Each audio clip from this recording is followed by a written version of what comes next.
Saludos amigos, estamos de nuevo en la Biblioteca del Arte y seguimos con esta serie sobre la historia de la escultura griega y su trascendencia en la historia del arte.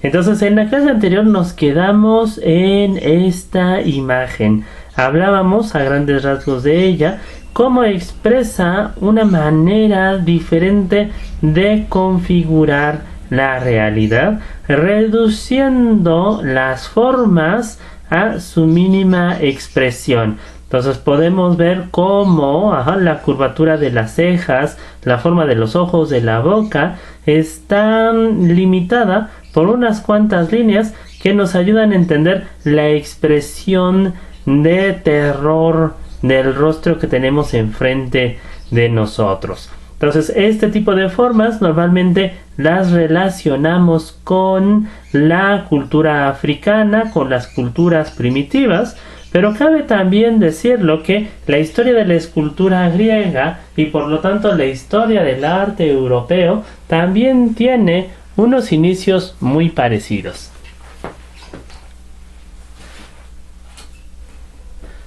Tenemos frente a nosotros unas pequeñas muestras de la escultura griega arcaica del conocido como periodo heládico o periodo cicládico. Pues aquí cabe comentar, la escultura griega, la cultura griega es una de las culturas que mayor vigencia han tenido a lo largo de la historia de la humanidad. Entonces, los primeros vestigios de ocupación en el continente europeo, en la zona que hoy conocemos como Grecia, datan por lo menos del año 2500 a.C. Entonces, la zona que hoy conocemos como Grecia y sobre todo sus islas fue un importante paso marítimo entre Asia y Europa, y es muy posiblemente que precisamente en este circuito de islas es donde se haya desarrollado la primer agricultura de la historia europea.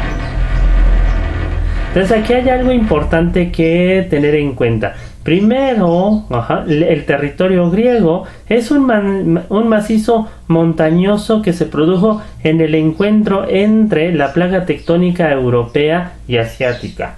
Entonces eso hace que la mayor parte del territorio griego en verdad esté compuesto por una serie de cordilleras intrincadas en las que solamente la costa es tiene las suficientes planicies, las suficientes áreas para permitir el desarrollo de la agricultura. En contraparte, vamos a encontrar que en la mayor parte de las decenas de islas que componen el litoral griego es donde en verdad hay territorio disponible para la agricultura. Entonces, el primer esplendor, el primer desarrollo de la cultura griega no lo vamos a encontrar propiamente en el territorio, en tierra firme, sino más bien, como lo comentábamos, en las islas Cícladas, que están precisamente a medio camino entre Grecia y Asia, lo que hoy en día conocemos como Turquía.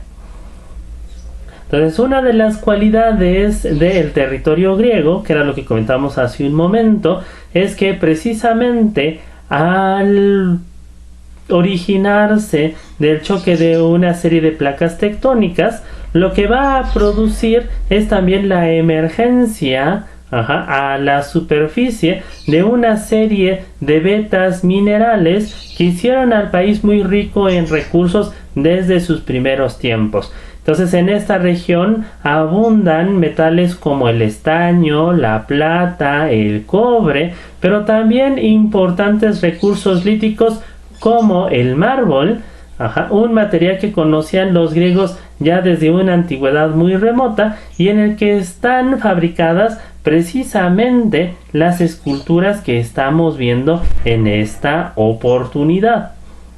Entonces, hay una fuerte evidencia de que el mármol era ya un material muy importante para la creación de productos, podríamos decirlo así, de esculturas rituales, entre los griegos, precisamente por su dureza, por la belleza del material y por su maleabilidad.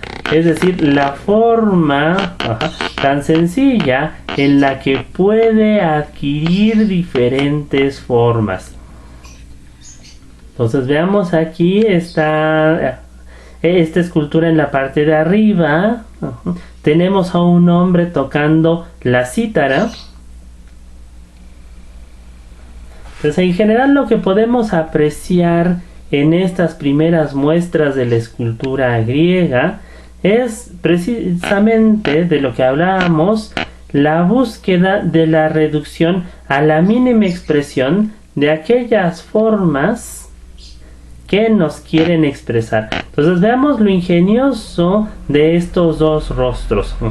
Están reducidos a pequeños óvalos, y todos los rasgos del rostro están también simplificados en la mínima expresión. Entonces veamos en la figura que tenemos al fondo. Entonces tenemos una especie de ovoide, donde la rectitud de la frente está expresada con una orilla casi recta, y en contraparte la curvatura del rostro en general tiene una ligera forma de huevo. Veamos cómo los ojos, como la mayor parte de los rasgos del rostro han sido eliminados, y solamente como signo de la humanidad de este rostro tenemos una pequeña pirámide que va a formar la nariz. La siguiente escultura es un poco más elaborada por la elegancia de las curvas que componen el rostro. Podemos ver cómo la frente, la cúspide de la cabeza se prolonga hacia arriba de una manera casi caricaturesca, pero también muy armónica, como estas curvaturas se van ensanchando hacia el centro del rostro y de nuevo se aguzan para terminar en la barbilla. Aquí podemos apreciar también adicionalmente una pequeña media luna que hace la vez de oreja. Y podemos asimismo en este perfil ver como un pequeño sobrante del mármol muy discretamente ha sido despegado de la superficie para formar una pequeña nariz. Entonces tenemos la escultura, el rostro reducido a su mínima expresión. Lo mismo tenemos en el arpista que vimos anteriormente. Entonces regresamos a esta figura. Vamos a verlo un poquito más de cerca. Aquí está mejor. Entonces veamos cómo todos los rasgos del arpista han de nuevo sido trabajados bajo esta característica, ¿no? Se busca que todo el cuerpo va a ser reducido en cilindros, en formas discretas, que nos van a describir la forma de los brazos, de las piernas, de la cabeza, la nariz. También esta arpa que lleva en su regazo es prácticamente una especie de triángulo como los que hoy en día se usan en la música, y también de una manera muy elegante tenemos solucionada la silla sobre la cual está sentado. Entonces es un tipo de escultura muy tersa, muy suave. Sabemos que este gusto entre los propios griegos tuvo una difusión muy amplia. Se han encontrado estas figuras a modo de réplicas en diversos yacimientos, lo cual nos dice, por un lado, que tenían un gusto muy difundido por este tipo de soluciones, y por el otro, que estas esculturas ya se producían hasta cierto punto en masa para poder ser distribuidas de manera masiva. ¿no? Entonces esto es maravilloso porque ya tenemos un cierto antecedente de un mercado del arte, de un mercado de la escultura dentro del propio mundo griego. Entonces nos estamos viendo en el próximo video. Muchas gracias por su compañía. Hasta pronto.